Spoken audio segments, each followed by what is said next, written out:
หมอบัดนี้คนที่หักลูกแท้นั่นคือแม่ของเขาก็มีความหักแม่แพงแสวงเอาขันเมื่อย่ำกินข้าวจูดน้ำกันปั้นในกองเด้อแม่เด้อเขาบ่พอสิอิ่มท้องแม่เศร้าไว้นั่นบ่กินตัวว่าแม่อิ่มแล้วเจ้ากินต่อสามแพงกินซะลูกแม่กินแล้วแม่หาปลาให้น้องสิแม่ของมาต้มแม่ของผมปัดกินน้ำให้ทั้งผมนกกินตอนอ่อนซ้อนดีโอ้ยตัวลูกอ่อนเฮาเอ้ยบอกมาแม่แสบน้ำลูกกินแต่นั่นตอนป่า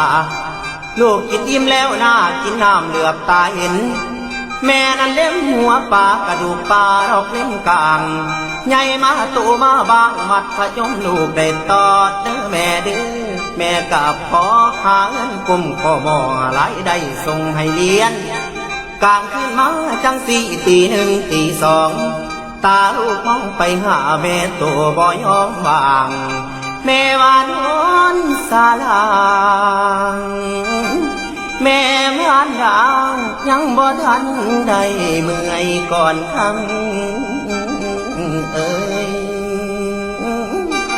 นอนสาลูกนอนสาคำแพงโอ้ยเป็นจังสี่อยู่เรื่อยประจำคู่สู่คืนตอนเมื่อลูกนั้นใกล้สิจบสอบทุ่มหลังแม่ไปเป็นกำลังใจดอกเรื่องงานแม่หยุดไว้แม่ผมหาเอาน้ำเย็นมาให้ดื่มน้ำกะน้ำน้อย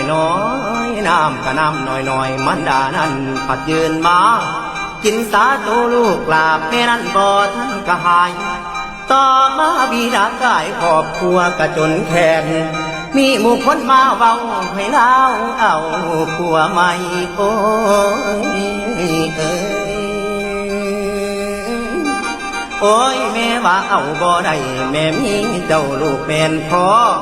เล่าอยากได้กะดอมีลูกอยู่บ่เอาไผ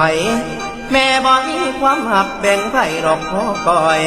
แม่มีบุตรตาน้อยลูกคนเดียวแม่กะอุ่นก่อนคำ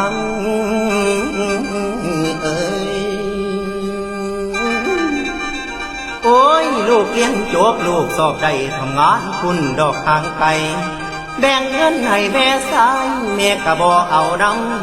แม่ว่ามีในมือส่วนโตนั้นพอใส่